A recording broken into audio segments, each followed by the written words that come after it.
Nangako tayo nun sa isa't isa na kahit anong mangyari, kahit ano pang pagsubok ang dumating sa atin, lalaban tayo.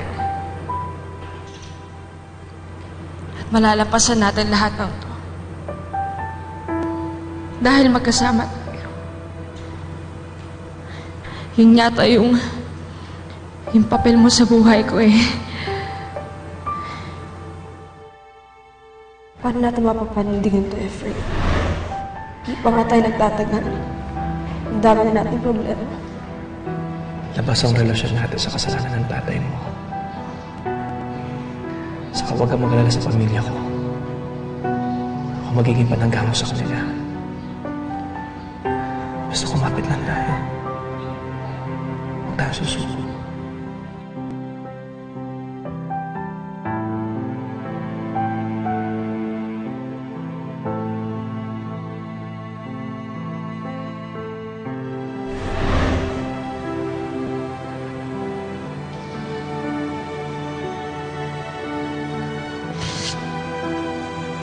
Bata pa lang tayo. Ikaw na yung karamay ko. Anong libre? Bayaran mo yung candy ko! Tapang nga ba, ha? Siya! Basta sila! Lahat! Ang basal mo kapag binigay sa mga tangihan. Sabi niya ito daw yung mabisang paraan para hindi tumuloy yung luha ko. At nung magkita tayo ulit, sa'yo pa rin ako umuhugot ng lakas. Sa dami ng pinagdaanan natin, buti na lang may magandang nangyari. At ikaw yun. Ikaw ang best friend ko.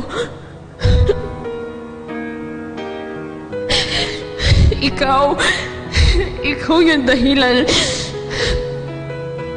ng pinakamatamis na mga ngiti ko.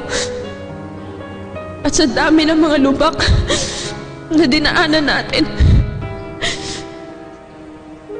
hindi kita makakalimutan.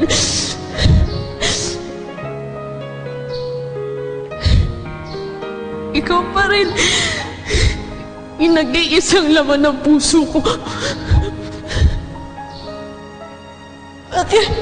Bakit wala ka na?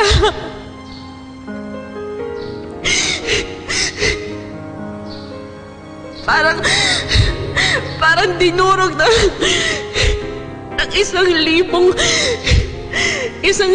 piraso yung puso ko.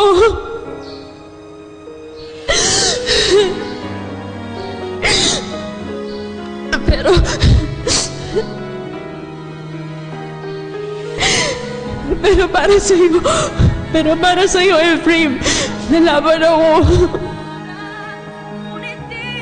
At magpapatuloy ako. May bukas pa.